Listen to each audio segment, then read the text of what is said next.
up the volume, pump up the volume, pump up the volume. Pork chop sandwiches.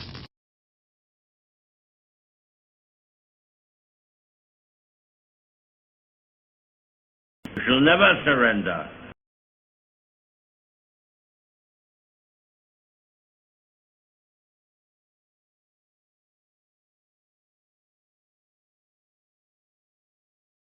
Evil shenanigans.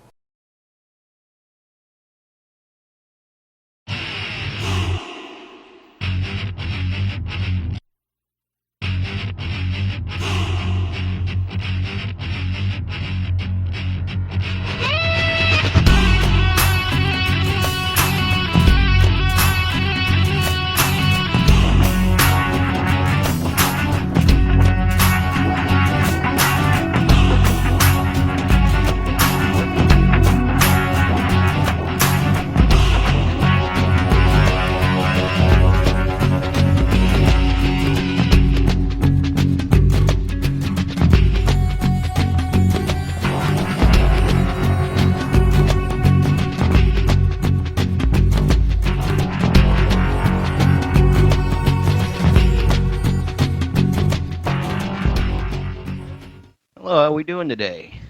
All right, well, this is going to be a redub or a remix, if you will. First one I did about boot camp did not come out very well. I didn't notice till very much later that the audio on it was just absolute shit. So I'm going to redo it. So here we are. Number two, I have gotten several complaints that I have been mumbling. So, okay, I'm going to chew my words. So that way we can do a lot better this time. So, yeah. Anyway, the first thing we'd like to get into, obviously, is the No Chance and Community Sack. So, draw a card here, and let's see what we got. No Chance. Here we go. Oh, no, this is no good. Okay. You didn't pay your rent this month. Now your old landlady is going to take it out of your ass. Smells like cat piss. Okay, if you get past the foreplay, you're in the clear. So there's always that. You know, at least this one you're not dealing with penises or having to pay anything. So, yeah. Anyway. Community sack. Oh, no. That little Timmy's back again. Okay, your usual dealer overdosed on his own shit. So now you have to buy your smack from little Timmy down the road. Timmy's shit is very expensive, that little prick. Yep, that's Timmy. That's what he does. So, all right. Anyway, that's that. Okay, well, all humor aside, the whole thing with boot camp, I wanted to do this for a couple reasons. Um, Last year, March 26th, I suffered a heart attack. So I remember leaving for the Marine Corps, and I was gone for a long time, that a lot of people really don't know who I am.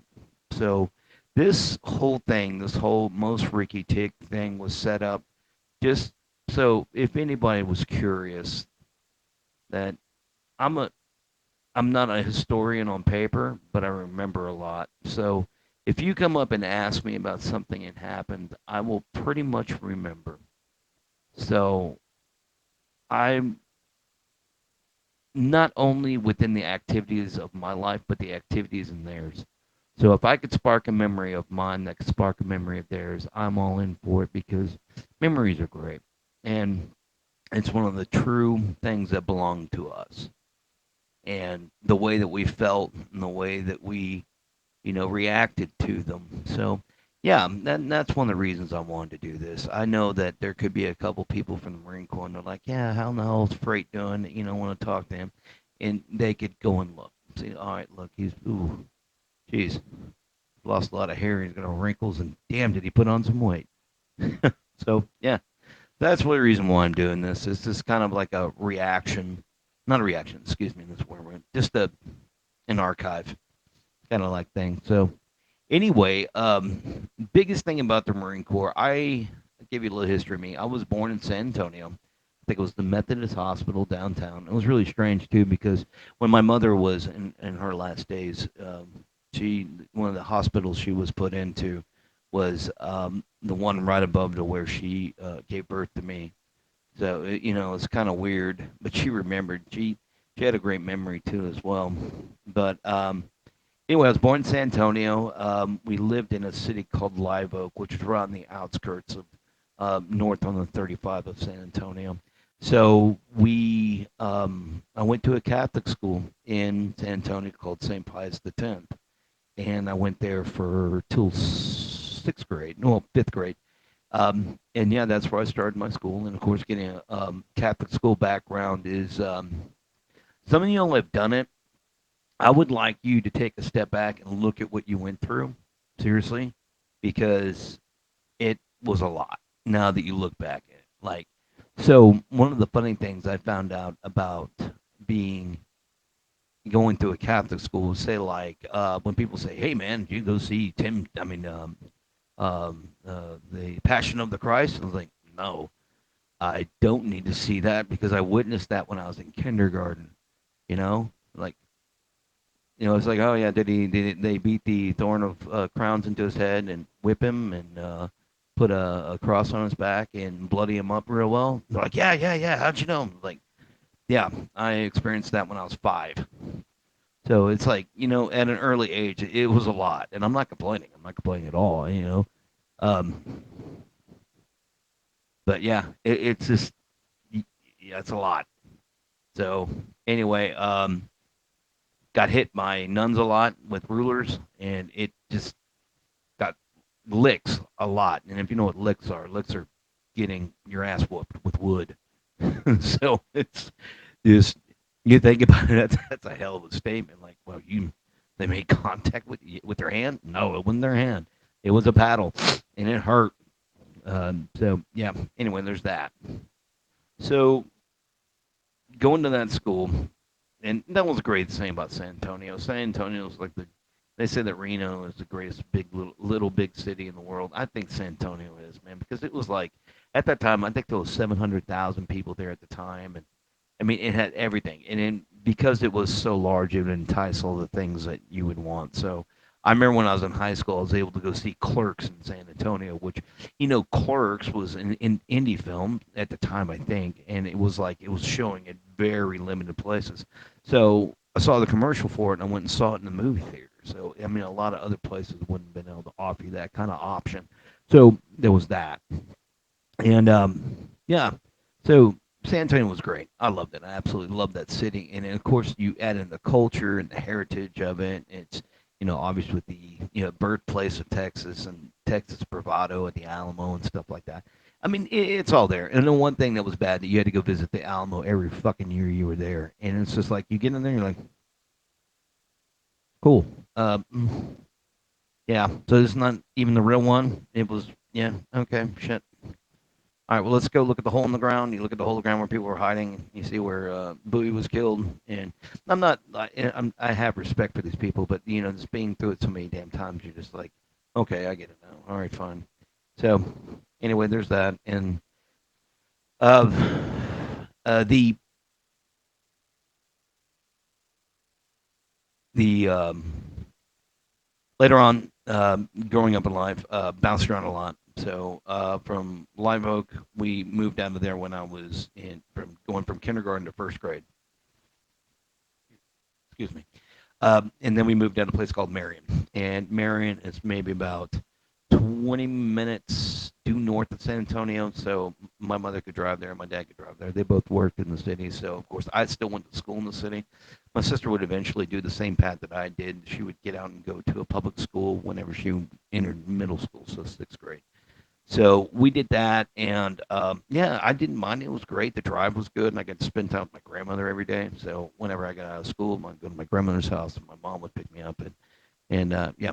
So anyway, just I know there's a lot of information, and it's really superfluous, but I'm just kind of adding it in there just so you could.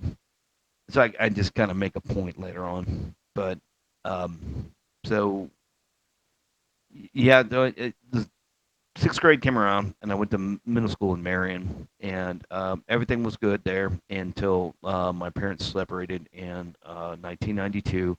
My sister went off to college in Alpine, Texas, and me and my mother moved out to Bigfoot. And Bigfoot, Texas is about 20 miles south of San Antonio. And that's where my grandmother lived, and we had property out there and everything. So when I got out there, I was introduced to the freedom of guns. So I was given the opportunity at the age of 15 to use shotguns, 22s. At the time, I was not afforded that earlier. So I got really comfortable with weapons. So that was really good, and it really helped me out later down the road. Um, so everything goes well for about 8 months until the whole thing in Divine just wasn't working out. We moved back to Marion, me and my mom, and got an apartment.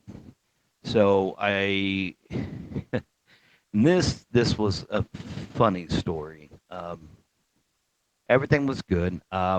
Joined the baseball team there, and I love baseball. Baseball is my first love, and I ran to a coach named Coach Loader, and um, he didn't like me, and I understand. I mean, now looking back, I understand why. I was a punk, and I get it, and I was a shithead and full of piss and vinegar, and not very mature at the time too, as well. So I had lived life very fast. And I didn't have to grow up because it was just everything was working for me. So anyway, I was basically a foul ball retriever on that team. I didn't get to play. I wasn't any good. So anyway, so that ended. We did really well. Those, I mean, we got really close. I almost say they because I did not participate, but it was like 3 games to the championship. I think I'm not too sure. I have to ask like Scott Brown. He knows for sure.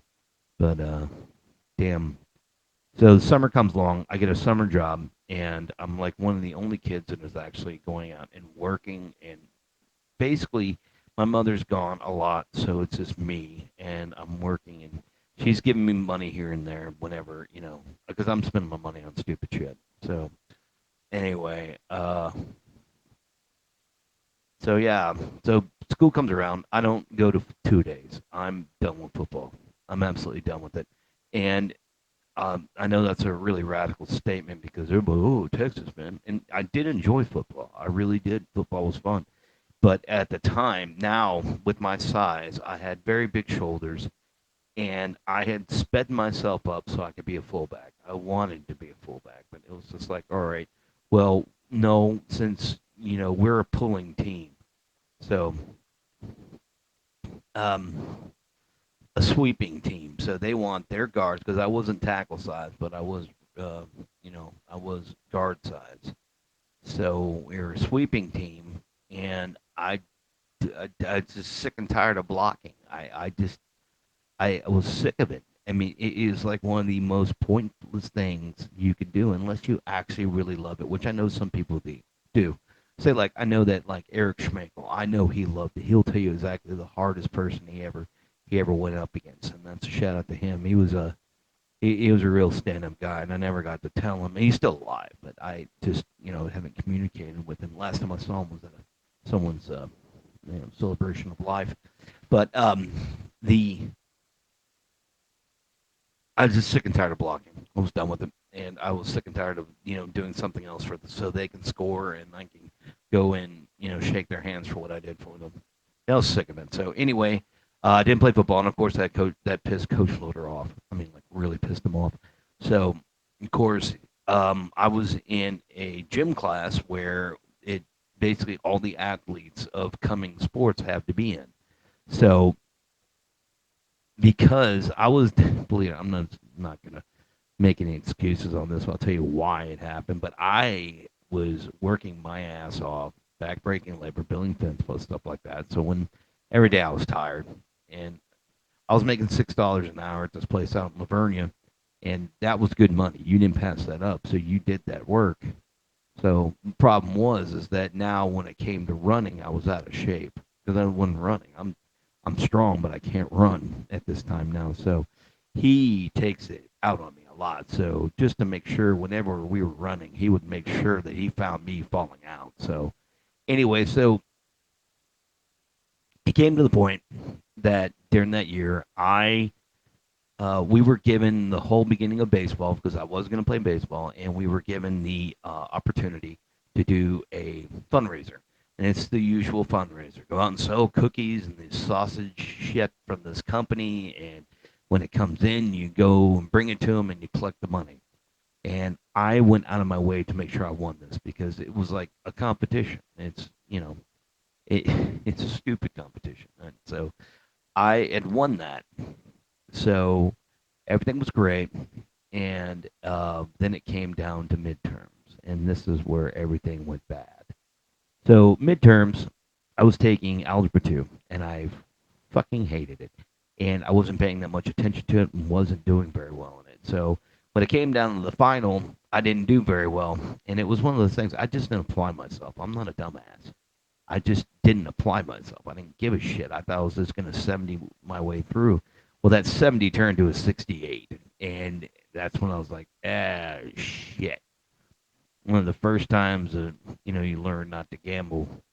And so I guess my teacher, Mr. Becker, went and told Coach Loader immediately because I was coming out of that classroom. I turned the corner and he was right there.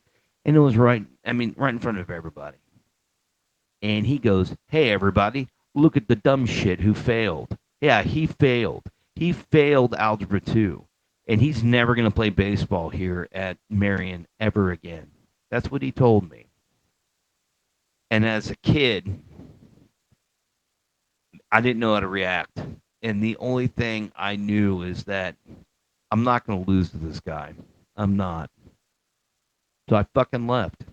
So my dad was a maintenance man at Clemens, which was the school down the road. I asked him, "Hey, look, can I go here instead?" He did his magic and got me in. So yeah, I was out, and I never talked to him. I tried to gather up with him on Facebook just to talk to him, and he denied my request immediately. So he and I later on in life we could have got along. We could have. My balls dropped, so I was a little more mature, and I could admit it a lot more then. But at the same time, he didn't, and it was like, dude, it's over with. I mean, and I would like to talk to you and get to know more about you because I never got to. But he passed away before I could. So anyway, after that happened, I got up, I left, and I went to another school, and it came back to the point where all the stuff was delivered to go get the money back for that fundraiser. And I was dragging my feet. I was like, "Fuck you, dude. No, this you're gonna get it back on my terms." Well, that wasn't really obviously his thing. His terms were the thing.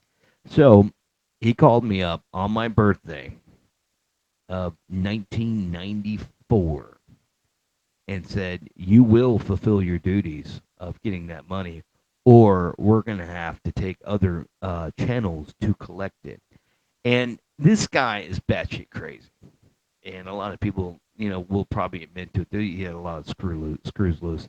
Very intelligent when it came down to baseball and doing other things, but he was fucking batshit crazy. So I didn't know what he meant by that. So I was just like, okay. So I spent the my birthday of '94 going out. I mean, in the cold and in the rain. Believe it or not, trying to get on. And I'm not trying to say uphill both ways, but yeah, that's what it was, and it fucking sucked. And finally, it came down to like I would say 40% of the people didn't remember ordering it, and that's horseshit. Or they're like, "Well, I don't have any cash on me right now." It's 1994. People don't have cards. I can't take cards. They don't have checks or they didn't have cash, so they were just kind of. And I didn't have change, so you know. Anyway, so it was really sad. I had to pay about $100 was what I had, and my mom had to pay $200 to make up the gap of what was left over. People didn't buy. So and it was weird. He told me, "Hey, meet me. You got the money?" It almost seems like a fucking drug deal. He was like, "Hey, you got the money? I got your jacket because I won. I was able to pick a jacket." I didn't give a shit about the jacket. I didn't want it. I just wanted to win. So I asked my best friend Mark, hey, well, not my best friend, just one of my friends. Damn good best friend. The only reason I want to say that because I don't want. I had two best friends, Shane and Mark. So I'll just put it that way. But no, I asked him, hey, what kind of jacket do you want? He was like, well, I love the Cowboys. Oh, you want me to get you a Cowboys jacket? Then he was like, yeah, yeah, yeah. So I was like, I told Coach, all right, I want a Cowboys jacket. So he goes, hey, just bring the money. I'm gonna be at the school. I'll give you a jacket there. So I pull up, and it was just it. He was there waiting, and I think it was Justin Misseldine or Cameron Wink. I don't remember who it was. It was waiting in the car with him. I don't know why, because I know he wasn't giving it a ride. Both those guys were, you know, you know, well off twinks from their parents. So I know he wasn't giving him a ride. So I don't know if he was just using them to be a witness or whatever. But I gave him the money, gave him the jacket, and it wasn't even a go fuck yourself or anything. It was just done. So anyway, that was just something that happened in my life that it just as an early situation, it was weird. But anyway, go on. Didn't do very well in baseball. Started my senior year, and I started off really good. And as usual, I started off amazingly in the beginning and just taper off, and I just disappeared. So the coach I had, Coach Paul at Clemens, I completely understood that he had to get his next team ready for the next year. So it's like that's a bad thing about seniors, and if you're not good, you just kind of disappear.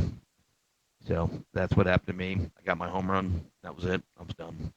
So went off and I was doing a different job of construction work, building decks with this guy. Really enjoying it. Was getting $6 an hour again, and it's hot, good outdoor work. So anyway, I was doing that, and my sister was transferring from Sul Ross University to Blinn to get into A&M, which she eventually did and graduated. And she just said, "Hey, look, you want to go to school with me?" And I was like, "Sure."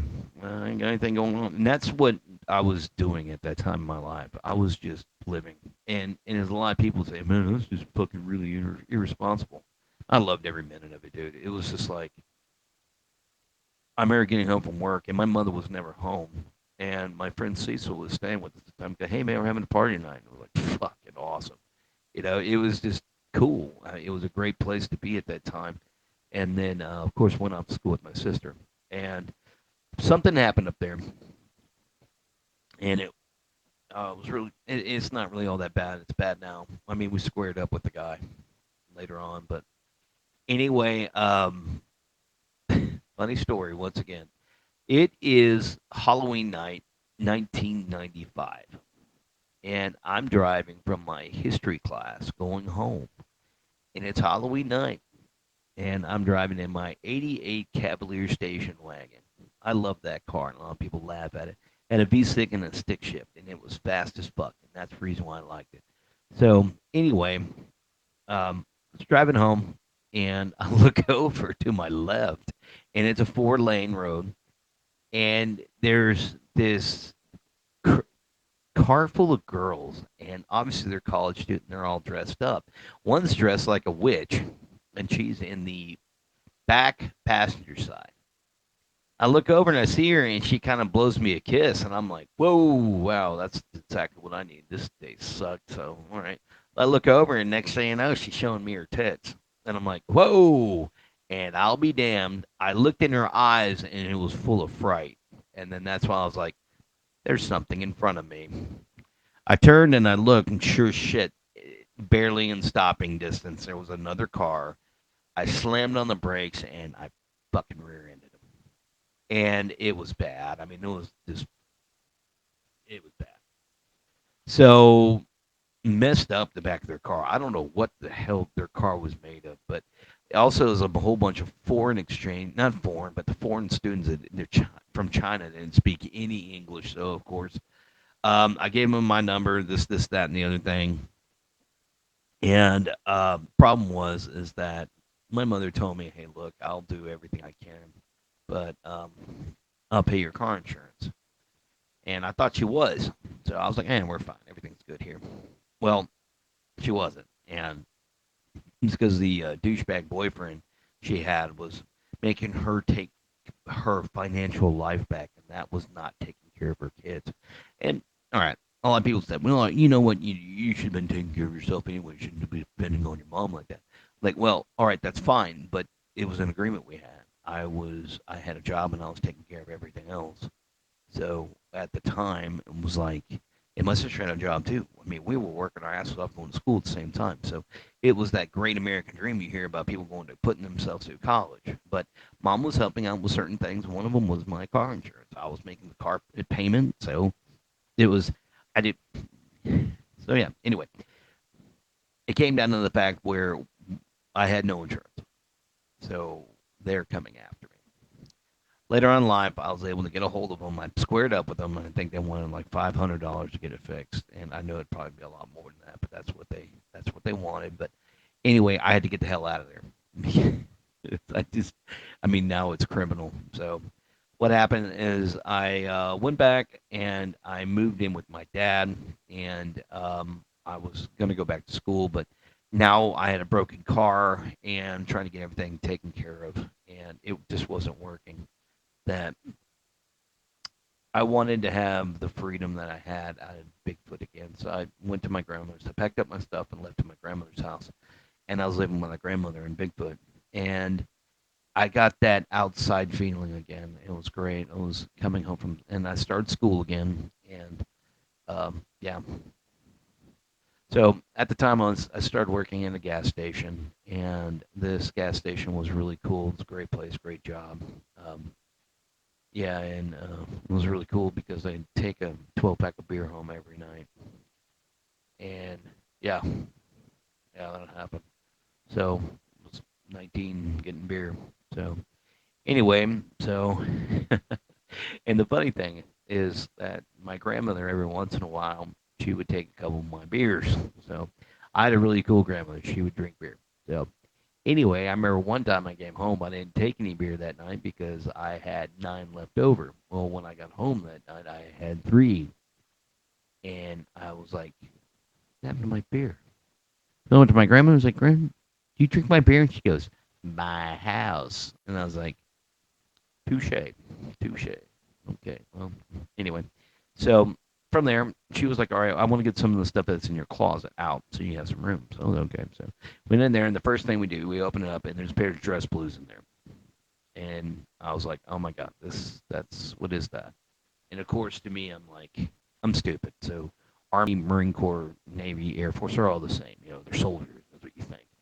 And I was like, and my grandmother was a different beast. I asked her, I was like, "Oh, so is this their soldier outfit?" And it was like, "No." And she stopped. She turned and goes, "They were Marines." And I'm like, "Oh, okay."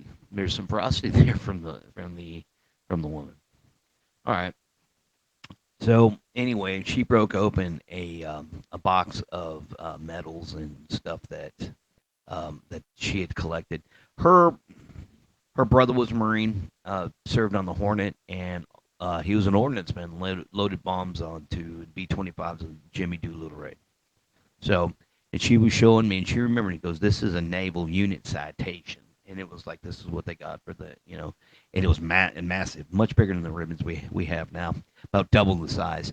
And she goes, "This is what she," and she remembered everything. Her mind was a steel trap when it came to that shit. Her husband was a Marine, fought in Korea at the Frozen Chosen, and his brother was with him, and he fought in Korea at the Chosen too as well. So I had a little bit of Marine Corps royalty in my life, and it was made very, very clear to me that what I needed to do. And I was like, wow, that is amazing. So I remember I helped her and I told her, hey, look, I'm going to be back in a couple minutes. I mean, about a few hours. And yeah. So anyway, I got in my car, my truck. It was a little Nissan mini truck that were very popular at that time. And I drove the recruiting station on Walsham. So I had to go all the way into San Antonio.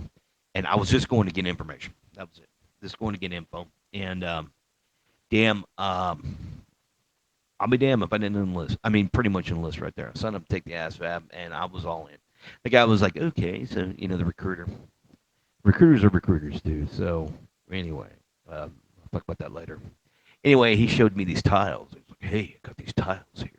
Here's one, here's two, here's three. Which one's the most important? I'm like, dude, I don't give a fuck. I want to be a Marine, dude. So I don't fuck around with your tiles, dude. I don't give a shit. And I was like, fucking no mission, honor, courage. It's like, yeah, that's a good choice there. Yeah. So I think you're perfect to be a Marine. Dude, shut the fuck up. Come on, let's just go.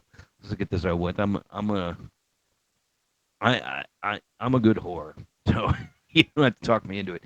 Anyway, so I go and take the ASVAB. I do fairly well on it. I was like, cool. All right. Well, what job do you want to do? You qualify for this, that, and the other thing.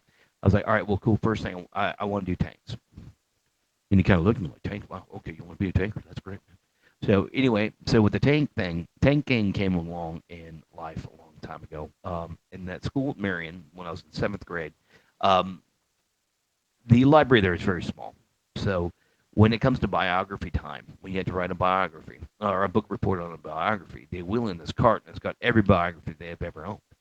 So, and at the time, we had just enough because a lot of them were checked out. So I picked the last straw. I mean, the last number, so I got to pick last. So I went to go pick. The only thing that was left was a book about Erwin Rommel, Desert Fox.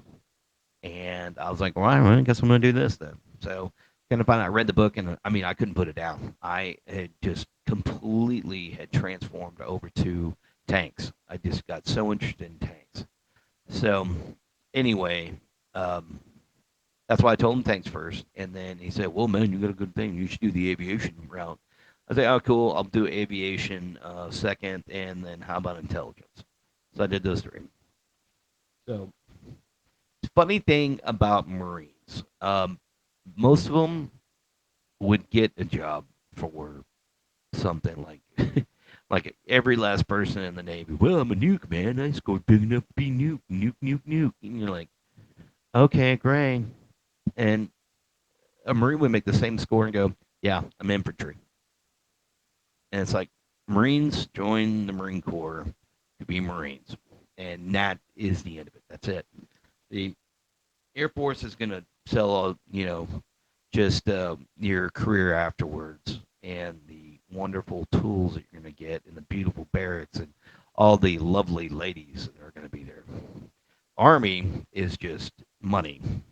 Like, hey man, you want to be a cook with a $20,000 signing bonus? Here you go. I mean, it's just money, money, money. Navy is travel. You're like, okay, you want to see the world? You want to go to Road to Spain? You want to go to Thailand? You want to go to Thailand? I mean, Thailand. You're like, okay, fine. Yeah. But the Marine Corps sells the Marine Corps. That's it. You want to be a Marine? We're like, yeah, well, they got all the bells and whistles and shit. You're like, yeah, we clean the bells and whistles. It's like, so yeah. Anyway, so I was in. It was a family thing. I was already done. So that being said, um, I get my date. This is like May of '96. So I'm like, I've got my day, and we're I'm gonna go. I think it was like, if I'm not mistaken, it was supposed to be like October. And I remember we're doing the pulley thing, and we're at a softball game in July. No, early August. And one of the recruiters comes up and goes, "Hey, man, um, got a problem here. One of my guys slipped, fell, I don't know, fell and broke his leg or some shit. Who knows? Couldn't ship. He's like, I got a hole ready to go. You want to go?" And it's like, bet. Let's do this. I dope. Let's get the hell out of here. Let's get this started. So, um, he didn't tell me that everything within my previous contract was completely wiped. So I was going to open contract, and on top of that, I was losing my PFC, which I already had like a year and a half of school under my belt.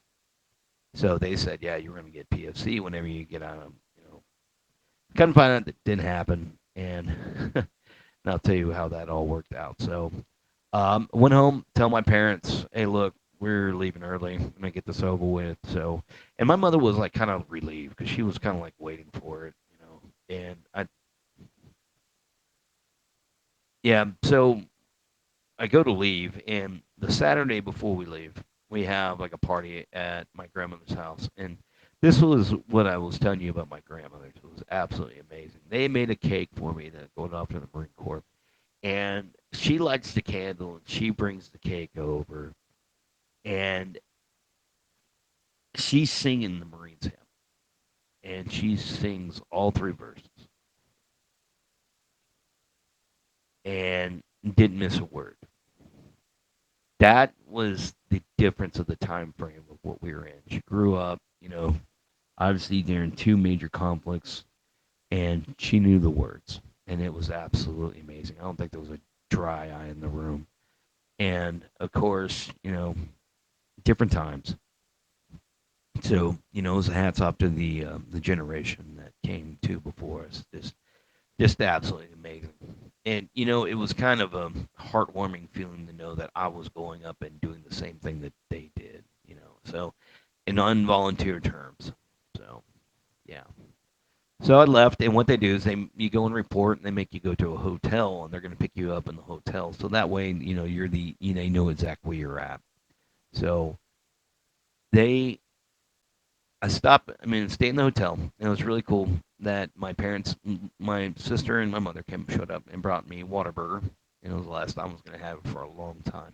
So I got Whataburger, and that was great. And then the next morning they came in and they picked you up.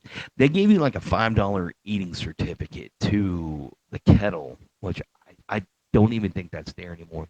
The Ramada that I stayed at is not a Ramada. It's been changed like 20 times since then. It's probably a church now, but uh, it's right there by the McDonald's. I can't remember the name of that street, but it's on the 35 right by Eisenhower, and then the Kettle was right behind it. So that both those are gone, long gone. But yeah, so they pick you up the next morning and go, and come to find out I'm not going to get PSC after graduating. And per the contract, that said that was going to happen. So the gunnery sergeant that was there at the MEPS was real cool, and he was like, "Hey, look, here's the deal. The deal that we made you is not on this paper. You can refuse this. You are not obligated until you sign this right here." And I was like, "Oh, bet, cool, all right, yeah." So I told my recruiter, and of course, "Hey, I'll be there in a second." So the recruiting office was only about maybe 2 minutes away, wasn't far at all. So he shows up, and he's just like, "Yeah, if you don't go now, you're not going." And you're like, "Whatever, dude. You know that ain't right." And yeah, it was just absolutely terrible. So I was like, "Whatever." I was like, "I'll take it, whatever." And it was really cool. The gunny stepped in and goes, "Hey, man, look, here's the deal." He goes, "You have to get PFC. It takes 6 months, I think it is. So you're gonna get time in boot camp. 3 months later, you're gonna be a PFC. So I wouldn't worry about it. You're gonna get it really fast." He goes, "The only thing is, it's you'd have to wait 3 more months to get Lance Corporal if you've got PFC. So it's not that big of a deal." So anyway, later on, I found out in my school I would graduate as a Lance Corporal. So it kind of good, not bad. So another thing is I made weight.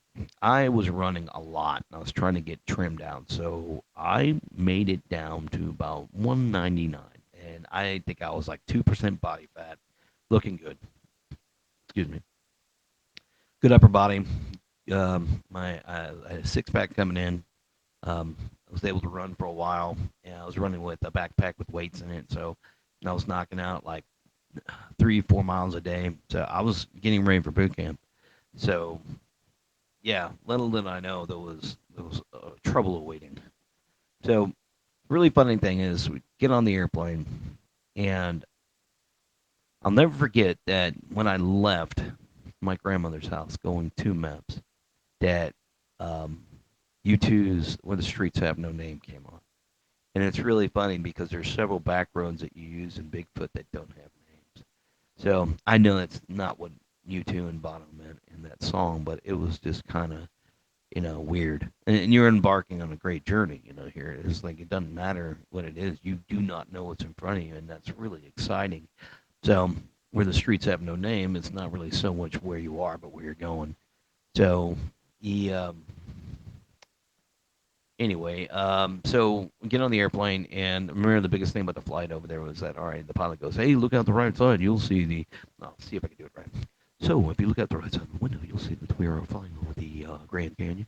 Yeah, and then people on the left side, you're kind of fucked, you can't see it unless they'll let you come over to the other side. So anyway, the captain points out that the Grand Canyon is on the right side. I was on the right side, got to see the Grand Canyon going to boot camp. It's great. So with that being said, we land in Denver, and I'll never forget leaving the when we were leaving the MEPS. I was one out of 20 people, obviously, and that one out of 20 person was the only Marine. And I was like, "Hey, what are you?" And they're like, "Oh, I'm Coastie." Okay, hey, I'm an airman. I'm going to the Air Force. Okay, well, soldier, and blah blah blah. And I'm in the Navy. What are you? And I'm like, Marine. I'm going to the Marine Corps. And they're like, oh, like as soon as I got that response, I was like, "What the fuck have I done? Why am I the only one doing this?" So anyway, we get into Denver, land in Denver, and I guess people get on the plane and Marine the police got on the plane there. I don't know because when we landed there was like 15 of us, and I guess we just all met up there in the same plane. I don't know. Anyway, we get out, and this guy grabs me and goes, "Hey, man, you going to the Marine Corps?" And I was like, "Yeah." And he goes, "What's your name?" And I was like, tell him, blah, blah, blah. He goes, "Oh, okay. Well, yeah, you're in this group. You're with me. Come." I was like, "All right, cool." So we walk outside, and I don't know how in the fuck the drill instructors knew who we were. If you ever been in San Diego Airport, Charles Lindbergh Airport, you'll notice that there's the terminal and there's another road on the other side, and there's a catwalk that gets to it. We're on the terminal side, and these drill instructors start yelling at us like they know who we are, like we fucking owe them money or something. And I'm like, how do they know who we are? And the guy that was in charge of it, I don't really care. Let's fucking go. So, all right. So we get over there. We're like, all right. I mean, they're just screaming, get the fuck on my bus. Get the fuck on my bus. So we get on the bus, and the first thing we're told to put our heads down to look around. Like, why? All right, whatever. So I put my head down, and I'm looking down, and we can't find a dude. And I talked to him later, and the guy that was in charge of everything, that was getting everybody lined up. All right, well, he had not gotten everybody accounted for before the drill started yelling at us. So, yeah, so that happened, and yeah, so we're there with our heads down. Can't tell they can't find this guy. Well, come to find out that guy was in my platoon, and it was funny as hell that he just got off the plane and was like, "Yeah, fucking, I'm hungry." And he goes and he sat down. And this is way back in the day before 9/11, so you can just reel them all around the airport if you wanted to. So drone instructors went in there, and of course, the first place they went to go look at was food. And they looked and they saw the guy's name, and they were able to pick him out because his name was Recruit Lay. So you're like, all right, well, the guy was from Vietnam. He was a badass, and yeah, he was a good dude. But anyway, he they finally got him on the bus, and you could tell that he had been through the verbal fire. There was like 4 or 5 drill instructors in the space. So, all right, the first thing they tell us, all right, look, everybody's on the bus, all right, we're taking off, we're going to boot camp.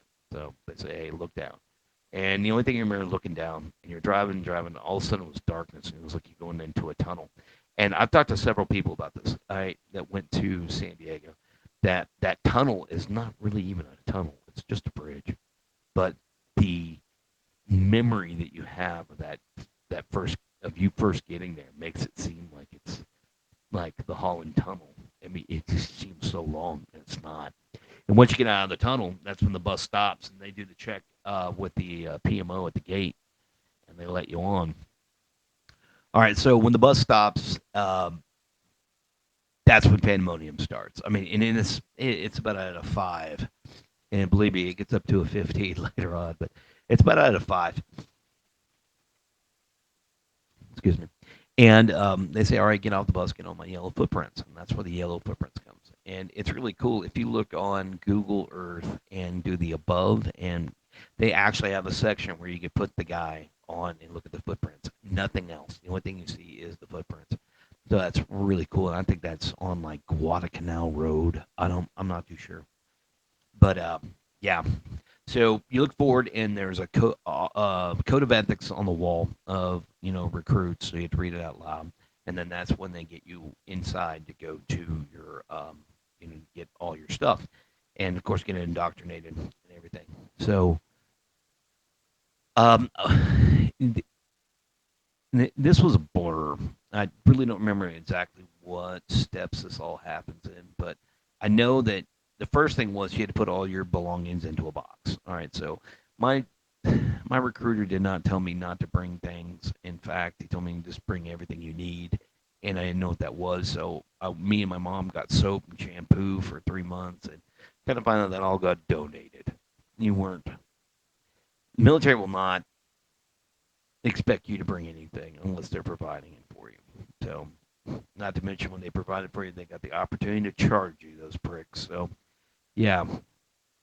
Anyway, they took all the stuff that we had, put it in a box. All the toiletries you bought got donated. So, you lost all that.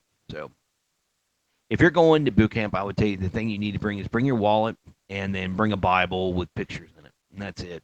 You don't bring anything else. Do not bring your damn cell phone. I wouldn't if I were you, because that would just probably just get you into trouble. But not to mention that damn thing would probably be dead when you go. I mean, how are you going to power that thing up? A battery? It's been off for 3 months. Just whatever. It's probably going to die. So yeah, bring a Bible with pictures in it. They can't take your Bible. So um, they can't take your pictures that are in your Bible. So anyway, if they're chicks, they're going to be looking at your pictures that are in your Bible. So it just be aware of that. So do not bring in any dirty pics of your girl or your wife. Don't do it because you're just going to get a world of shit poured all over you. I wouldn't do it. Um, yeah. So I'm trying to remember. You get your head shaved, and when I left, I had my good friend of mine shave my head. Uh, Before I left, a good friend of mine was in a car accident, and really bad car accident, and I stayed with him for a while to the point where I had to lose my job, and the like 3 days before I left, I let him shave my head. I was like, all right, dude. I lost a bet to him in college that the Cleveland Indians would beat the Atlanta Braves in the World Series, and I told him if I lost, I'd shave my head. I fucking lost, so I shaved my head. I let him do it. So I was like, just for good sake, I mean, just for good measure, I'll let you shave my head. So he shaved my head before I went to boot camp. So anyway, I showed up with a shaved head, and they still had to run the clippers over it, which was funny as hell. And mine was closer than what theirs was, so it was actually kind of funny that way. So now that you got no hair, they got to get you clothes. So they got you go and you get your camis. You get I think you get 3 pair, and yeah, you get 3 pair, and after that they take you in to go get all the bare necessity equipment that you need. So everything you're gonna get that's not affiliated with size. So it's like your Mickey Mouse towel, and that's where you break down your M16 and put it on. And I ran into a problem with this because we have all these people, and you have these booths, and you get there, and what they do is that they will tell you, all right, pull out one money valuable sock. And that's what you put your wallet and everything into. They'll ask you to pull that out, and then of course it's on a timer. They'll say by the end of 10 you'll be done. They'll do 10, 9, 8, 7, 6, 5, 4, 3, 2, 1. You should be done. And all right, by the time that they say you should be done, you need to stop moving. And this is where the whole thing is. Guys will keep moving, and they're the ones that get torn up. So if you don't have it, the attitude you take for not having it out is a lot easier than the one if you keep moving. So just the lesser of two evils. When the zero hits, stop. You'll be all right. And besides, just get used to it. These people don't know who you are. I mean, the first 10 minutes I was there, I found out that my sister was and my mother was this, and it. I mean, like a dirty whore, and you're like, okay, well, they don't know who you are. They don't know anything about you. It's just don't let it get underneath your skin. Just don't. They know nothing about you. So yeah. With that being said, uh, yeah, just take the ass chewing. It's just a game. If you're in high school 2 days, you're not going to have any problems with this. So anyway, the the the next portion was getting this bag open, and this is where I had a big problem. And this is the first time, and I was the only one in there that had a problem with this. Usually, you get your combination. You go to the left, hit number, go to the next number and number. I was doing this, and the damn thing wouldn't open. So I'm trying to get this damn thing open, and they're like, okay, they're pissed off by this time because they keep on telling you to get something out, and when everybody else is showing their stuff, I'm trying to get my lock off, so I'm way behind. They come over and they're like, "What, are you fucking stupid? You don't know how to use a combination lock?" And I was like, "No, it's not opening." So they're like, "Oh, bullshit, what's the number?" And they couldn't get it open either. So they're like, "All right, just get another lock, another bag with a lock on it." So they did, and this first try it open. So I was all right, cool. Now I got a new lock. Great. So anyway, they already knew who my name was after that shit. So I was like, great. Anyway, so the next point after that, we get everything, the little small things that we need, and here comes the moment of truth. The moment of truth is a scare tactic. It's basically an interrogation process that has no limelight. They come in there and say, "All right, we know everything about y'all." He goes, "If you do not tell us everything that's happened in your life that you did not tell your recruiter, we're going to penalize you." So I never used, I mean, I did. Stupid. I told them that I went ahead and raised my hand because yes, I have something I didn't report to them. So okay, of course, by the time you do this, they're pissed because and they're willing to get you on fraudulent enlistment, which is a really big deal. And they're, why the fuck do you tell us this, that, and the other thing? They're yelling at you, and oh, I didn't think it was that big of a deal. So they said, "All right, what'd you do?" And I told them, "Well, when I was in seventh grade, I separated my shoulder, and it grew back." And the guys just stopped looking at me. He's like, "What the fuck is this? Why are you telling me this?" And I was because I didn't tell my recruiter that, and he was like, "Dude," and he obviously didn't say "dude," but he was like, "No, that doesn't fucking matter." And I felt like Chunk, about you know like saying he ate his homework or blamed it on the dog or something. I was having one of these moments. Like, it wasn't really that big of a deal. So he goes, "No, get the fuck out of here." And I was like, "Okay, cool." So I was like, "Oh god, that was a lot worse than I thought it was going to be." But I mean, no, it ended out a lot better than I thought it was going to be. But I mean, it was like I didn't know that they were so pissed off about stuff that you didn't tell them. So anyway, that's when I learned about fraudulent enlistment real fast. So um, the so yeah. So anyway, um, that's when after that we saw a couple people disappear after that, and I can only imagine how pissed off the recruiters were whenever they get informed that a lot of the people are coming home because they and I know a lot of recruits were told by their drills. I mean, by the recruiters to not say anything. And it's just like, yeah, and to tell you the truth, that's not bad advice. It's like if you told us everything, you don't need to tell them anything. And it's just like, whenever it started, I didn't think it was going to be like that. I thought they're going to say, "All right, well, you have anything else you need to report?" I didn't think it was going to be like this, fucking like Gestapo or Spanish Inquisition or something like that. It's because y'all need to tell people it's a lot worse than what you're describing. So the moment of truth was over, and now we're going to the medical process. And the medical process is one of the things that will give you nightmares. Because to be in the medical process was almost worse than boot camp. So they're going to check every aspect of your body just to make sure that you are fit. All right.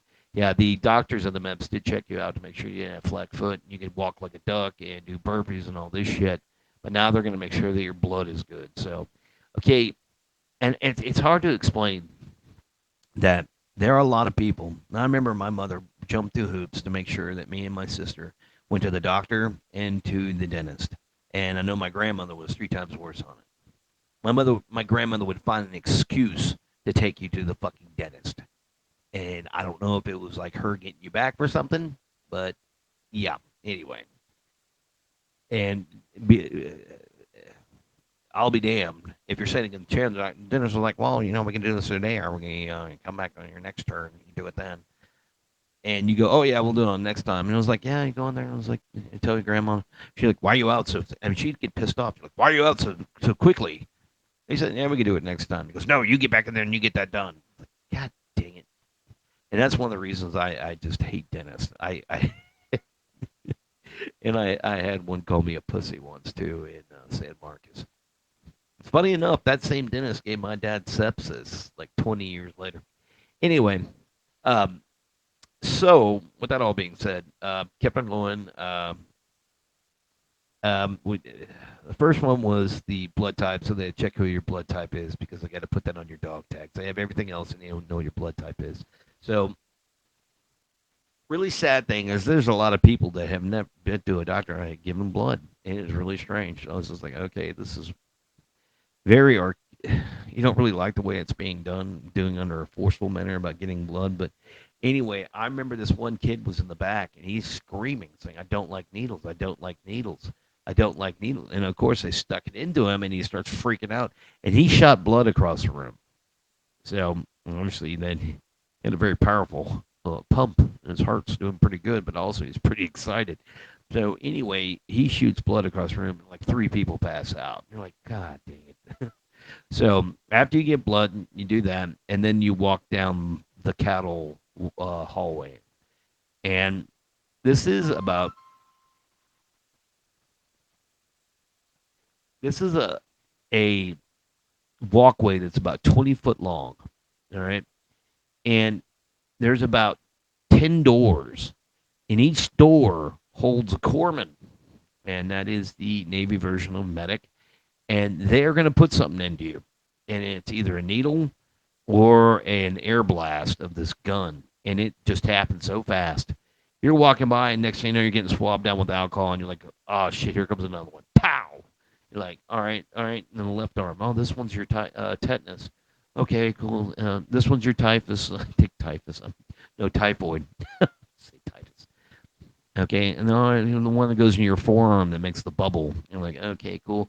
All right, drop your trousers and you see your right cheek, and they're gonna put something that goes down into your butt cheek. And I mean, it was just like after you got done, you're like, oh god.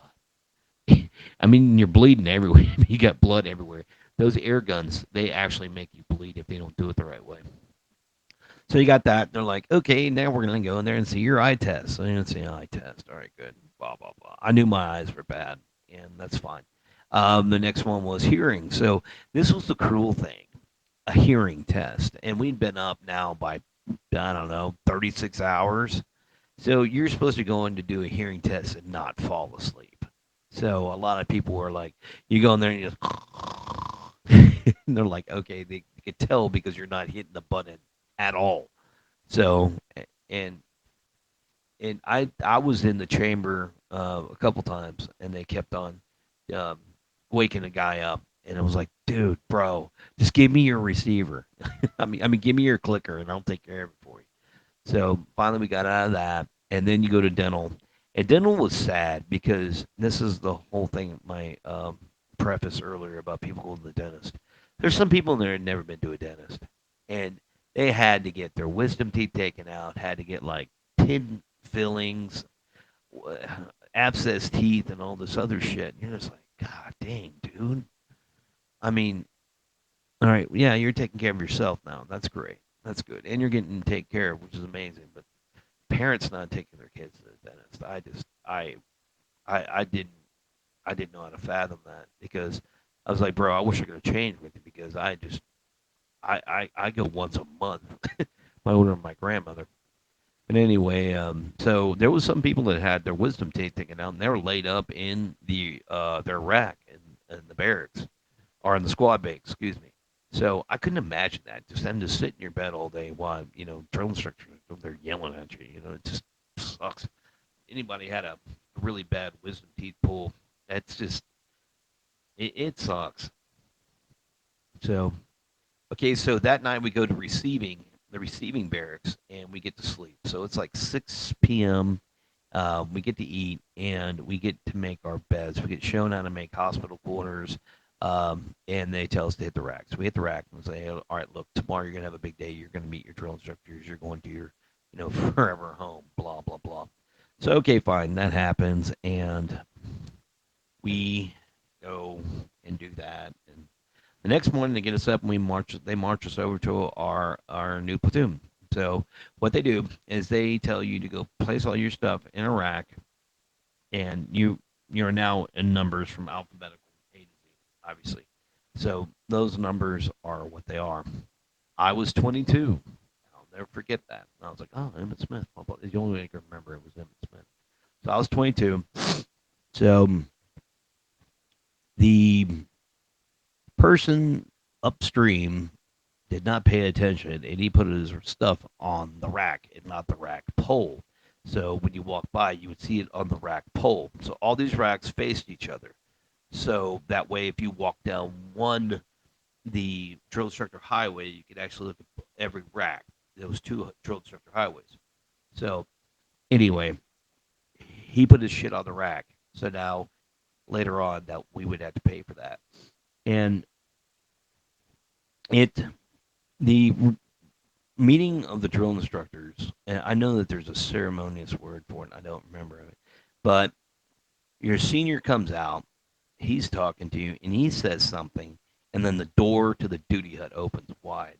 The duty hut is a place inside of the squad bay where the drill instructors live, so it's pretty much the beehive. So there's desks in there, and there's also a rack in there, so the drill instructor could sleep. That's taking care of the platoon for the night. So we were sitting down, all 78 of us, I think at the time, 78 of us. We sat down, and the senior drill instructor talked to us. I'll never forget it. Senior drill instructor, staff sergeant at the time, Olgeen, and one of the smallest men that I've ever met in my life, but by far the most fierce. It was absolutely amazing because you look at him like, yeah, whatever. And then all of a sudden he starts talking, and you're like, whoa. And you're just like, I respect that man. And I respect him. And to this day, I ran into him in Virginia, and we talked, and it was really cool because he remembered me. And that really, really meant something to me that he remembered me. And anyway, so he says something, and the drill instructors come out, and we had three. I'll never forget that. So it was Staff Sergeant Sasby, Staff Sergeant Erickson, and Sergeant Corville at the time. And the funny thing is that me and Sergeant Major Corville both retired in the same tap plants. So, yeah. So they come out and they do this pageant thing where they come to attention and then go to parade rest, and then the senior drill instructor starts talking, and he's telling you what he's expecting of you, and he's telling you what you can expect from them, which is, it was very professional at the time. Like, why in the hell are they telling us what we can expect from them? It's like we really don't get a vote in this. So anyway, that's when he comes to attention. He calls the drill instructors to attentions, and I forgot what the order is, but it's like drill instructors begin training or something like that, and it's just like hell starts, screaming, yelling, everybody get online. So we're running around, and it's like, imagine if you were to turn on the lights whenever roaches are in. We're just running everywhere. We don't know where we're supposed to be going or how we're supposed to get there. So we are getting there, and it's just absolute chaos. So we get to our rack, and me and the other guy are standing there, and that's when it happens that guy that put his shit on the rack had to accordion everybody down. So there can only be two per two racks on.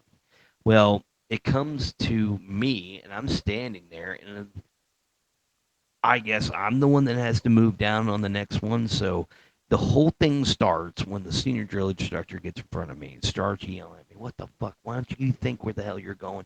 You don't think that we can have two people to rack three? You guys gonna be sleeping together? Is that the way y'all roll? Or you gay? You know, just getting into all this, and I was like, oh god, how did this happen? So I had to move down. And of course, I was the dummy now because I couldn't know, and it shifted everybody when it was that one guy way downstream that started the whole thing.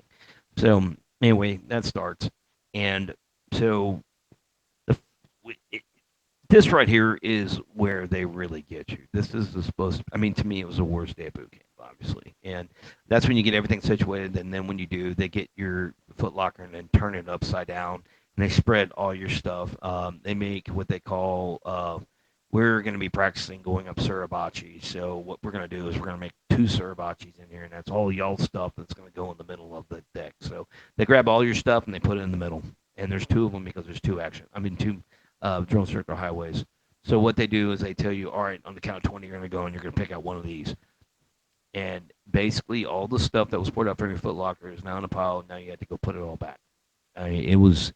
I mean, you're talking about just crowd control because this is exactly what it was, and they were in full control, and it was crazy.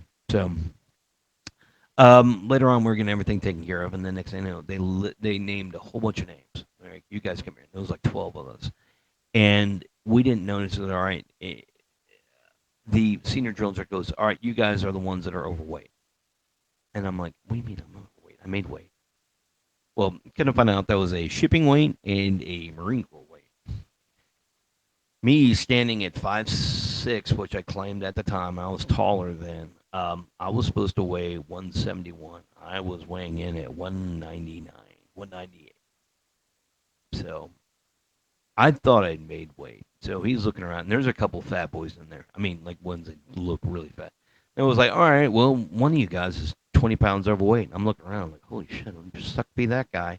And he comes up and looks me right in the eye and he goes, it's fucking you. And it's like, oh, yeah. So later on, it was kind of a come to Jesus moment, and it was really kind of interesting how the rest of it kind of played out. But so from there, everything is, I mean, pandemonium again, blah blah blah.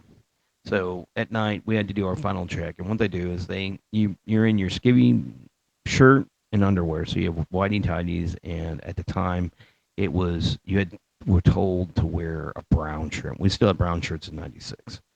So there's brown, green, and green was for final drill. We never wore, but it's brown. We always wore brown. So we were in there in brown and white. Your money valuable sock, which is just a bag with a pull string on it. So you put your wallet and all your valuables in there. So you're supposed to have that tucked in your underwear, and you stand on top of your Foot Locker. And the first thing they come up to you is they'll say, snap. All right, this recruit has no medical or personal problems to report this time.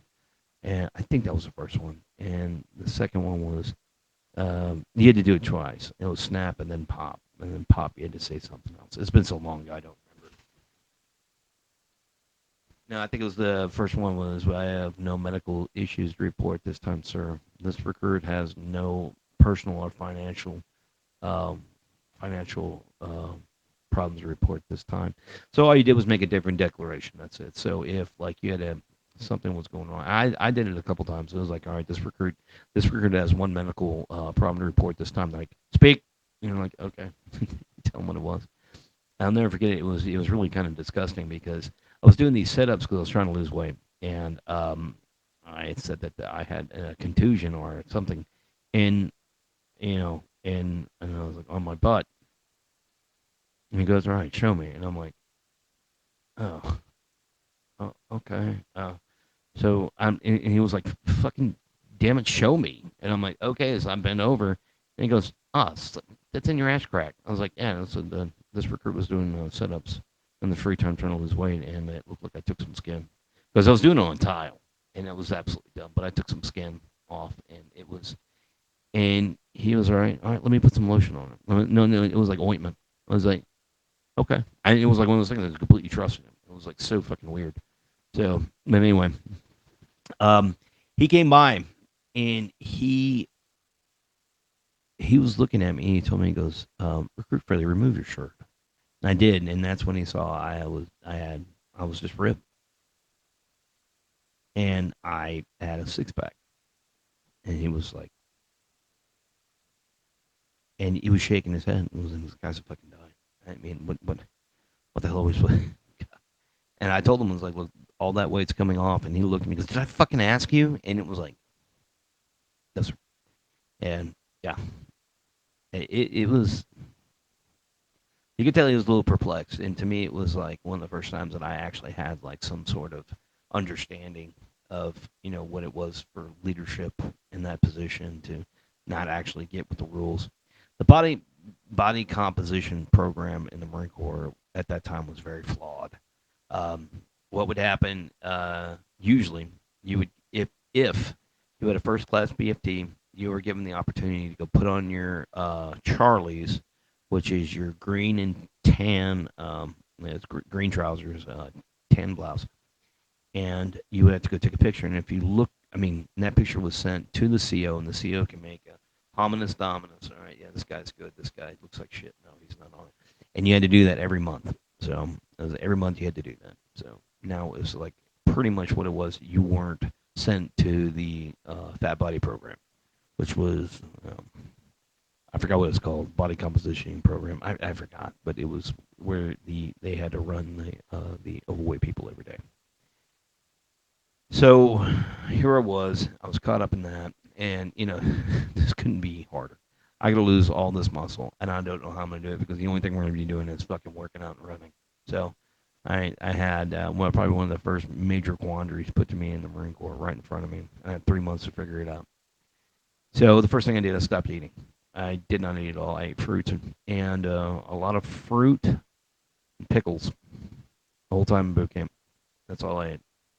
So no meat, no carbs, nothing. And it got to the point, no shit, where I remember one time I didn't shit for 2 weeks, and it was like because I had nothing, nothing to pass. It was weird. But anyway, after that, when we got our rifles, so and the boot camp thing at the time before the Crucible, it was basically set up by months. So you had 1 month at San Diego, and then you had a month at Pendleton, and then you'd come back down to San Diego for the last month.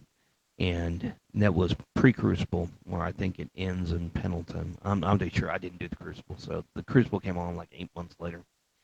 So we spent our first months there, and first month there, and we'd won initial drill.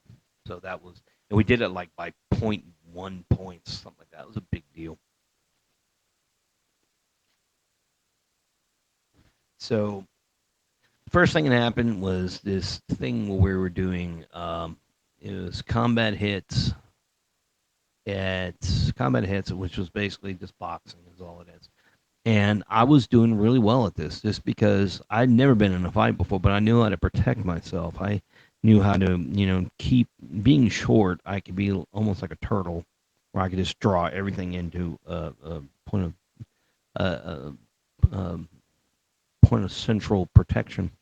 So they go, okay, well, my senior drill instructor, of course, starts talking shit about me. Well, the other senior drill instructor of another platoon was basically hold my beer and goes, all right, let's put them together. So, and they thought it'd be funny as hell that they would put him in it and have me run to him. Now, what it is combat hits at that time. I don't think they do it anymore, but it's about the size, a little bit bigger than a phone booth, and it's 3 walls. So the guy that's that one of the fighters are already there, so you got to run to him. And that was they thought it'd be funny if I ran in there. And this guy is no shit like a foot and a half taller than I am. And all I remember was coming around that wall and looking up, and the drill instructors are above us, and they're looking down. So it's kind of like the would know, and I was like, holy shit, this, and he was big too. God, he was big. And I'd say he was about roughly, not even a foot taller than me, a foot and a half taller, but I'd say he was about a foot taller. So probably about 6'5" and about 280. Big dude. So anyway, he just starts to just straight up King Hippo down on me. And the only thing I do is keep my gloves on my head, so he's not hitting my points. He's hitting the top of my head, which is really good. So he's coming down. He doesn't have any technique whatsoever. And I'm just waiting and I'm looking up and I'm keeping my gloves like this so I can keep an eye open. So where I can hit him. Then all of a sudden he gets tired and I see his nice little shiny chin just right there. So I get my right glove. I put it on the ground and jump up and put that glove right across his chin and I knocked that fucker clean out. I mean, it was like no shit hitting the start and punch out. I mean, woo, woo, woo, bam, I got him. And it was the only shot that I took because I couldn't take this guy. He was just straight pounding my ass. So he hits the ground, and my senior drill instructor loses his fucking mind. It was probably, you imagine if you talk shit about something like that, and your guy wins, and I mean, it's like um, you know, um, yeah, oh boy, I can't remember the reference now, but just an amazing victory of a little dude over a big dude. So I can't remember the damn story from the Bible. Anyway, so I got our platoon a phone call. So I was like, oh yeah, here I am. I'm taking care of my guys, getting them stuff. Of course, when I call, no one answers. Like, fuck. So here I am. I got everybody else a phone call, and I couldn't get one myself. So anyway, I called my mom, my grandmother, my other grandmother, my sister, and my dad. Nobody answered the damn phone. Yeah, just like I did when I got there. I had to go back like 3 times to go do it until finally I was already getting letters from them by the time when they're like, all right, yeah, you're just not getting a phone call. So this is like my 20th phone call I made. No one answers. God dang it. They're probably not like, oh, who's from from San Diego. I'm not going to answer that shit. All right, so I got that, and then we went to Pendleton, and Pendleton's where all the really crazy shit happened. Rifle range started, and I had to switch over from right hand to left-handed. I have a scar tissue in my right eye, and I can't see, so I had to learn how to shoot with my left hand. So I transitioned from righty to left, and when it was all said and done, I shot expert. So I was really proud of myself, and I just and I'll tell you straight up, I think everybody should do it. If you're right hand, I think you should transition over to left hand. There's a really good reason why. Whenever you're shooting, you can keep your eye trained on the target, and you're right-handed, so it's a lot easier to start manipulating the magazine, charging handle, everything you can do because you're naturally right-handed, and now that's where all the maintenance happens. So if you're right-handed, you have to start using your left hand and doing things you're not comfortable with doing. So if you are, and not to mention, making ready from the left side, this is weird. Like this, simple. All right. Anyway, so the only problem with being left-handed is you get brass down your collar a lot, and it sucks and it's hot. And brass is just the ejection that comes out of the bolt, and it just got fired, obviously, and it's hot, really hot. You get it a lot. So then from there is when we went to the gas chamber. And the gas chamber, I mean, the gas chamber is one of those things that everybody talks about. If you're anybody that went to the boot camp, the gas chamber is just like always the story because it is absolute pandemonium. It You go in there in the Marine Corps, I'm pretty sure they all do it in boot camp, but it's put on fucking steroids. You go in there and you have a gas mask and it's sealed. So you go in there and you can't see anything. It's just this orange yellow smoke and it's CS gas. And you could tell basically what it is. There's like a Bunsen burner or some sort of little oven up there, and they put a cup on it filled full of water. I mean, on like a pan, and they drop these tablets in there, and then that's where the smoke comes from. So, and I think the guy that was in there just dropped 10 more tabs in there, so we were gonna get messed up. So, anyway, all that smoke's going on. The first thing they tell you is, all right, everybody have a seal, and you're supposed to hold your thumbs up. All right. So everybody, obviously, no one's sucking gas yet, so everything's good, and the mask is doing exactly what it's supposed to. And I said, all right, reach up on the bottom buckles behind your ears and loosen it, but don't break the seal. Like, okay. cool, you do that. And then that's when they finally say, break the seal. So to me, I had been around smokers my whole life. My grandfather used to smoke with the windows up in his vehicle, and it was, you were taking it in. I drank soda my whole life, so I really enjoy the tingle of the carbonation on the back of my throat. So this was all the same. So to me, it didn't do anything. Obviously, my eyes got irritated and my nose dropped whatever it was holding out. But besides that, it was just like, okay, not that bad. I didn't have a problem with it. So anyway, they tell you to get your mask and pull it above your head, and then that's when you just hear the the bullshit happen. I mean, there are people screaming because it is a new sensation that they can't control, which is obviously a human element. It's fine, but you have people that are trying to run through the wall, and yeah, that happened. You'd be outside and you hear the and someone like trying to run through the wall, um, but or the door would open and they would just toss people out. Like, yeah, get back in line. It was pretty bad. But okay, of course. Then all right, guys, all right, let's sing the Marines hymn. So, and you're just, oh god, thank God they only made us sing one verse. So we did that, and then after that we did side straddle hops. Did like 10 of them. And so like, all right, so everybody, side straddle hops. I'll count the cadence, you count the repetitions. God dang, really, we're gonna do this. So we did 10, and they said, all right, everybody, mask down, done and clear. So you bring it down and make a steal. I'm like, all right, leave. Okay. So you left, and you're like, you're done with it. So if you were told to leave, you pass. So great. So the first thing they do, they're like, all right, you go over there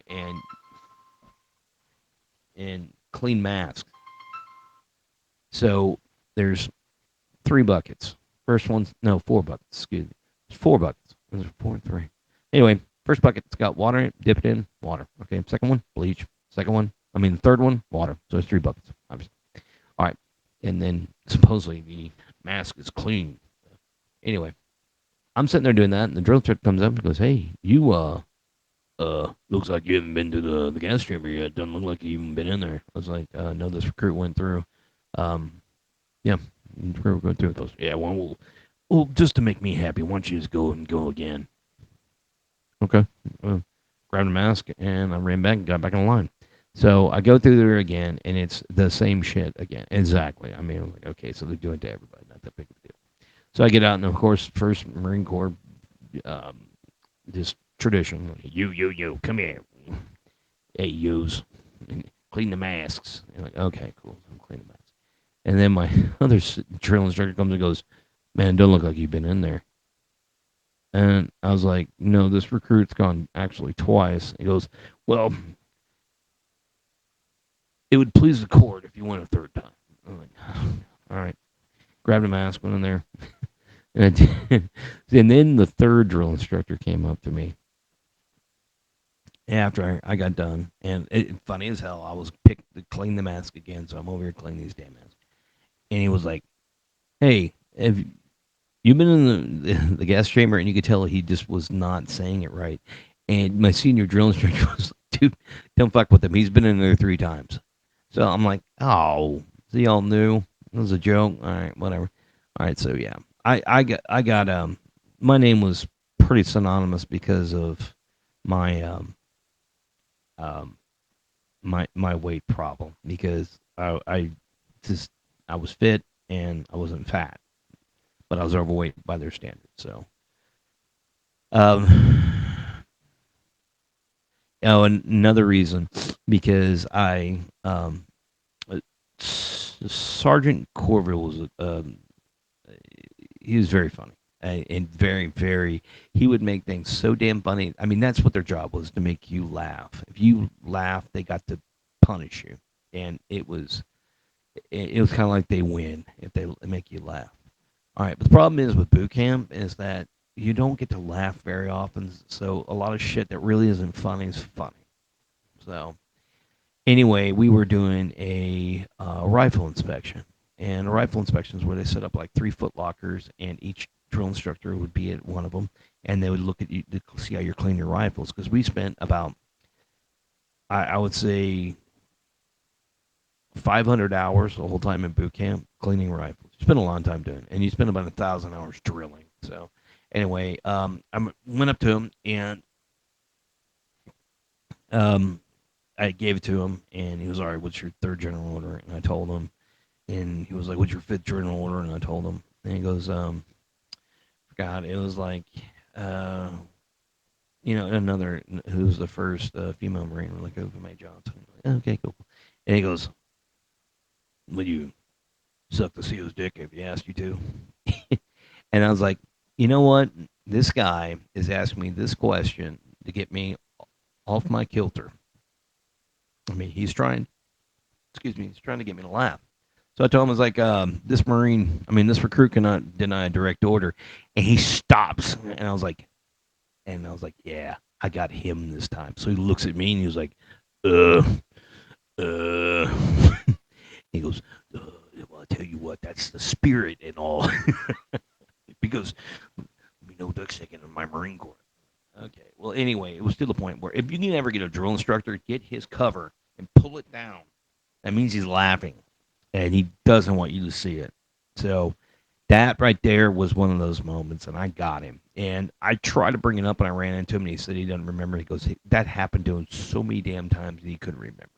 So anyway, I got him there, and we kind of had a relationship after that.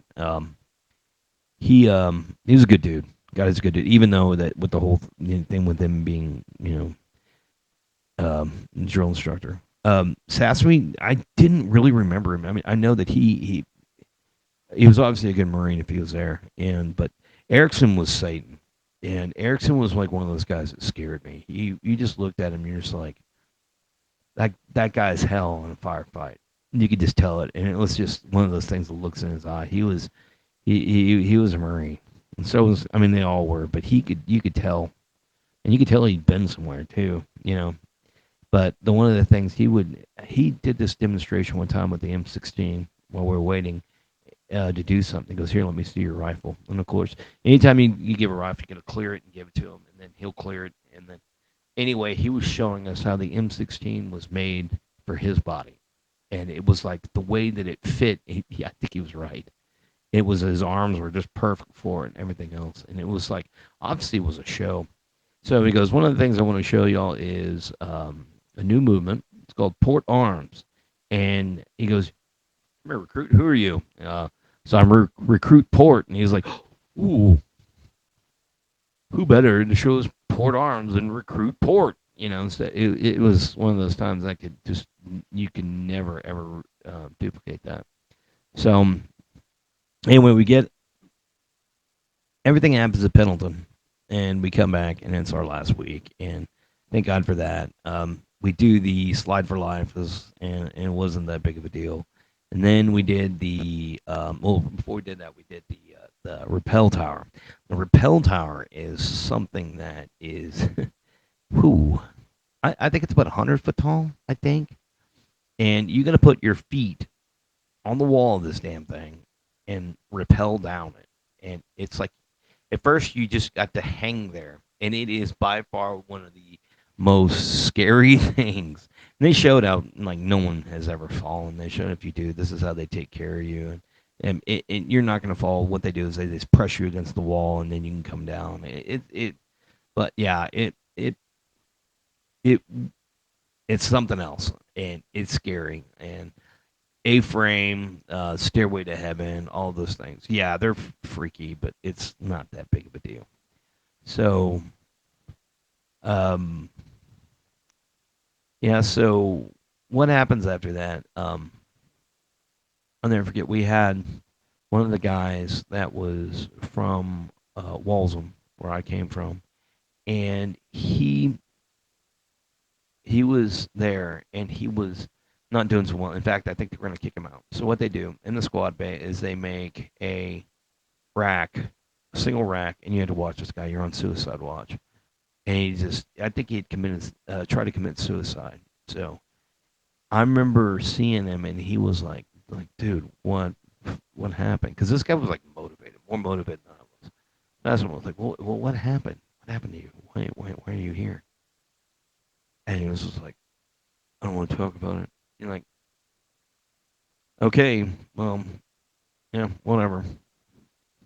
I mean, if he didn't want to talk, I was troubling myself trying to talk to him. So they were sending him back. He was done. It's not gonna be a Marine. So it's like, okay, well, sorry. And at that time, I was like, I tried to have sympathy, and I just at that time I couldn't. So talking about that, um, the first thing that happens whenever you get to boot camp, like your first day, and the people, the Marines that are, I'm not the Marines, but the recruits that are serving you food, they're in service week. I mean, they're 1 week from graduating, 1 week from being done with this. And you're there, and it's your first day, and they're like, "Hey, stay motivated." You're like, "Dude, fuck you." You know, you just don't want to hear that. You do not want to hear the whole stay motivated thing. So we went into mess week, and mess week was kind of. Well, I tell you, before mess week, something else happened. So it was second week being back. So I'm thinking it is week 10 around that time frame, and I was told, "Hey, we need you to go stand duty over at another barracks. There's a guy there that is, getting ready, to go, get moved out. It's the same thing with with the rack in the middle of the thing." So I was like, okay. So I got in there, and he's right there. And of course, I get the duty book, and got the duty binder, and all that. And I'm filling out the information, anything that happens. So I'm standing there, and it's basically the same thing you do during fire watch. Anybody comes on deck, you got to note it, and then so he's standing there, and then that's when the drill instructor was like, "Hey man, I need you to come do something. Come here." And he didn't say "man," obviously. He'd say, "Hey, you come here." All right. So anyway, so I go outside, and he said, "Okay, we did something outside. I forgot what it was. We had to go pick something that was put into the dumpster and take it back.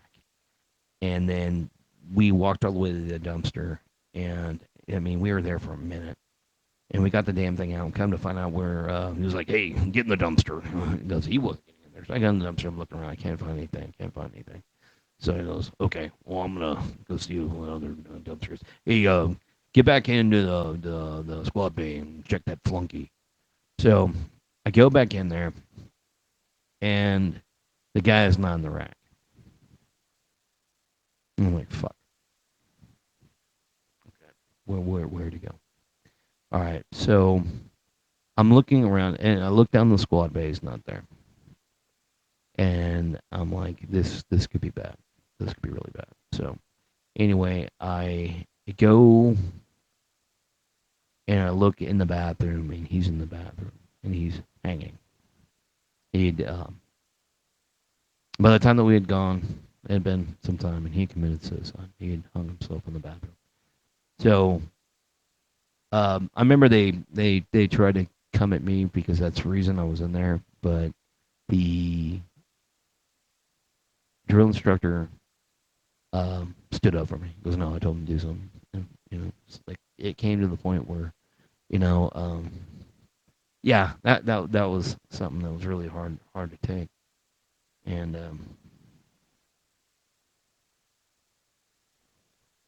uh, anyway, the so it came to the final point of getting out of there. We went to the maintenance week, and I got put in the permanent personnel chow hall, which is where we were serving the drill instructors. And it was, I mean, you just had to, and we had to wear white outfits. It was fucking hilarious. It looked like milkmen. I mean, like yeah, little dairymen. But yeah, I remember several times. At that time, I was getting so hungry. I'd lost at that time 30, 35 pounds, and I was way below my weight already. And I was down to like a 31-inch waist, and it was just insane. I never been that small before in my life, and yeah, so that was we did the whole maintenance week thing, and uh, yeah, and we did our final run, which was really funny on the final run, and that's the day when your parents show up, and they show up, and what they do is that you have a formation run, and and you run around the whole base, and then they get your parents, they put them on the grinder, and you run in front of them. So we were given most of the diets were given the opportunity to eat that morning. And I think they did that show on purpose. So they gave the diets the opportunity to eat. So I ate a lot, and I didn't think this run was going to be all that much because the runs that we had weren't hard, they weren't fast, they were very slow paced. All right, so we get ready for this run, and this run is fast, very fast, and it was to the point where we just, my gosh, I mean, it was like to the point where a lot of us were having. I mean, I was gonna fall out, not because I couldn't take it, I was gonna throw up because I just ate so much.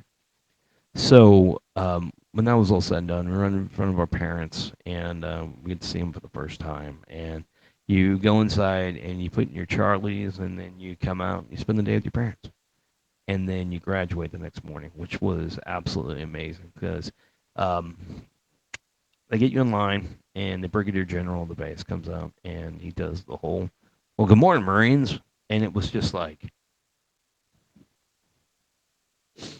yes, something else. I mean, just still hear it today, and I don't even I didn't tear up when it happened, but I teared up because everybody else was tearing up. You know, it was like my my fight was something else, and I I was fighting several dragons at that time. You know, just everything that was going on with the weight and being having to switch over my hands and just it just I was also in the rear, so the rear really sucked because it was just you if you what I mean by the rear is that the tall people go in the front and the short people go in the back, and you're according a lot. You have to catch up with the tall people, and it's you have to learn how to be a hummingbird really fast. And what I mean by that is the way how many times your wings flapped compared to everybody else. So you and it's a lot of work to do that catching up. I mean, you get to the point where you're cussing all the time because you just even in a march or running, it just sucks. So anyway, like I said, that when he said, "Well, good morning, Marines," it was like it was really cool to be called that for the first time, and it was absolutely amazing. Now I don't remember exactly what happened to him, but there were about 5 people that did not lose the weight that they were supposed to lose, and they still looked terrible. I mean, they looked really bad in uniform. And I know the day that our parents got there, they couldn't go, and they had to clean the rain room. The rain room's a shower. Obviously, it's Marine Corps terminology. And they had to clean it while we were out there having fun with our parents. So it was a last-ditch effort to get them to lose weight. And I don't know what happened. But, so yeah, the graduation day was something else. It really was. Getting called Marine for the first time, that was just absolutely amazing. And yeah, that was great. So yeah, and that was pretty much boot camp. So um, by the time I left boot camp, I weighed 149 pounds. I had lost exactly 50 pounds. Um, Later on, it would come down to where they would not do the picture anymore. They would go to a body fat measuring your stomach and then your neck way of and getting a body fat percentage and setting the percentage of what you should be at instead of you know, the picture first class PFT thing.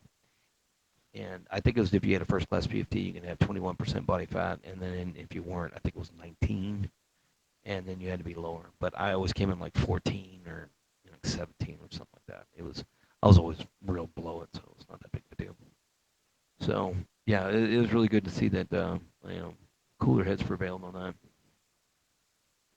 Oh, David and Goliath, that was it. I had to come back with the XYZ affair last time with John Adams, and here we are doing the same shit again. But no, yeah, it was David and Goliath. So Yeah, that pugil sticks, I did okay at, but they didn't put me up because I guess the drill instructor thought I already had my time. They put our guide in there, and the guide's the guy that carries the our guide on the platoon's colors, and yeah, he got his ass whooped. Yeah, I can't remember that guy. I know his first name was Cameron. I know that he was a douchebag. Everybody hated him. Tall guy from Minnesota. I can't remember his name. Um, anyway, I'm only forget this one time. You get a certain opportunity where you get to get your boot bands, and that's how you blouse your trousers. And it's kind of like like what was that on Band of Brothers, where so and so Picante is blousing his trousers like a paratrooper, and that's an infraction.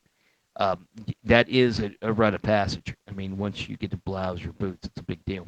So one time we had gotten in trouble when we weren't doing something right, and our senior made every last one of us take off our boot bands and put them on the guide on so it was covered up. So we'd wrap it up and then put the boot bands around it. One of the most radical things I've ever seen. So here we are marching around with our colors hidden by our boot bands, and it was like so embarrassing. It was like it was embarrassing, and I'll never forget that. But in closing, if you're going to any branch of the military, just remember that they don't know you. It's not that big of a deal. You made a good choice of doing it. It's gonna either help you. I don't see it hurting you really. It does teach you something. It proves something else about yourself that you didn't know. You learn different things. It is an amazing eye-opening thing, and I wish everybody can experience because it's just you're doing your own thing. It seems like because a lot of people, well, I guess you wouldn't be if everybody did, but it just it's something neat, and I enjoyed it. And if I actually would have thought about doing other things, I never would have done it. So I'm real glad the way that it came to me. So yeah. Anyway, that's that. So hopefully this is a lot better than the original. The only thing that was different was a story of I put in last time was more about my friend Shane. Shane was in a bad car accident, and I was staying with by his side a lot just to make sure he had everything he needed because I mean, hell, I was very close, and at the time I was just going to school, and my excuse me, my cousin Cody was here visiting my grandparents. So me and him were like rolling around, seeing movies, going looking at records, going looking at electronics, and going to Splashtown, and I mean just palling around. He's a good dude, probably still one of my best friends. Always will be. He's just a good dude. Um, uh, so I would go spend time with Shane, and then I remember it was one Friday night. We were supposed to have a party that me and this other good friend of mine, Bryce Dishman, were leaving at the same time. So we were gonna have a party, and it was gonna be on my property. And this is something I'd never done. I'd never tried to, and I was like, all right, fine, whatever. So let's do it. So anyway, the whole thing happened with Shane, so I never had to tell my friend, hey, look. And it wasn't Bryce that was leaning up. It was somebody else. And the only reason I say that because I don't, what they were looking for was something completely different than what happened. I'll just put it that way because it was all explained to my grandmother later on. But the they decided to have the party there anyway, and I was with Shane. And I remember them saying anything, but I thought for sure they wouldn't do anything without me here. So I remember everything happened, and I went back to my grandmother's house. I got there, and I got there fairly early because I wasn't, there with Shane and everything. I was until like 7. So I got to my grandmother's house at like 7. I'm almost like 8:30, 8:15 around that time frame. And she was like, "What happened?" I'm like, "You mean I was with Shane? I don't know what happened. What are you talking about?" She goes, "You weren't at that party last night?" I was like, "No. What party are you talking about?" She goes, "There was a party over across the street on our property." I was like, and I remember, oh shit, they did that. And she was like, all right, well, what do you mean? I was like, all right, look, I'd contemplated it. I told so and so that we would, but common sense, I didn't think they'd do it without me. So I, The only thing I can say is I'm sorry. I would have done it, but I wasn't there, but I didn't do it. So what happened is that there was a very big party there. A lot of things happened.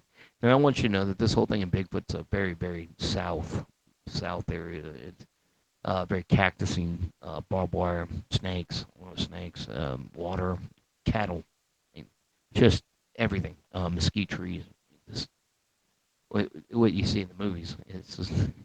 It's not the most kindest terrain. So there's about, I would say about 100 people there. Party's going on, and the sheriffs come in, and supposedly what happened was they put a dude there to watch the gate, and they gave him like I think it was like a 12-pack. Said, all right, hey, go watch that and watch the gate, and if anybody comes in that doesn't belong here, go ahead and hit this CB, put this code into the CB, and we'll hear it, and we'll take off.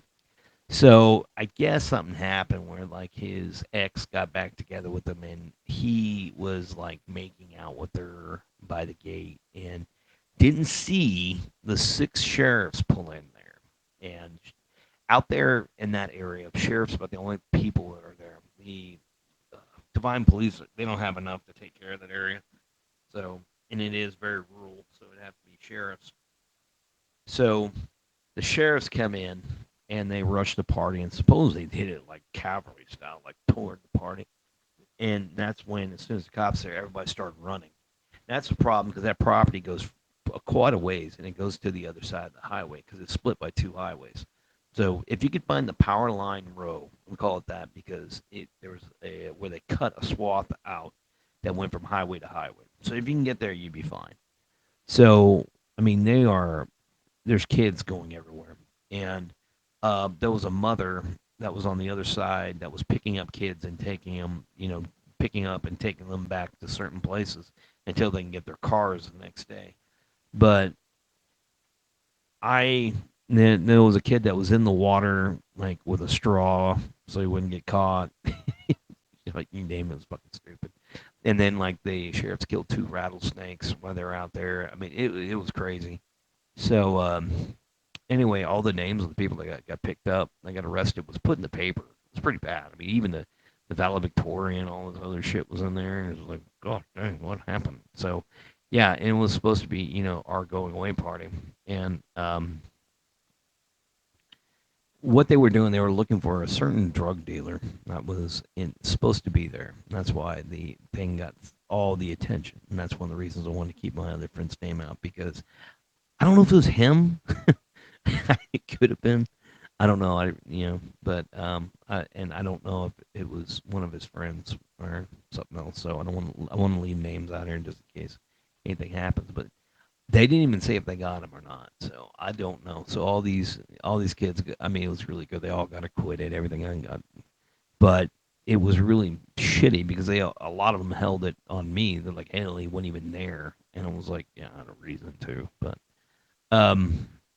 anyway, yeah, I forgot what they called that. It was the Bigfoot incident, I think it was, or the boot camp incident. I don't know what it was called, but it had a name for the longest time. I forgot what it was called, but yeah, so I went over there just to check to see what was going on, and that's when, of course, the sheriff pretty much cleaned everything up. There was like 2 cars that were still there, and it looked like somebody had buried the keg, and I think they had to come back and get him. But no, that was really about it. So that happened. That was joined to my boot camp story too as well. So yeah. So all right, yeah. That I hope that was better. I know it was a lot longer than the original, but there was just a lot of stuff I wanted to add in there. So anyway, yeah. So drive safe. A bunch of ball washing bastards.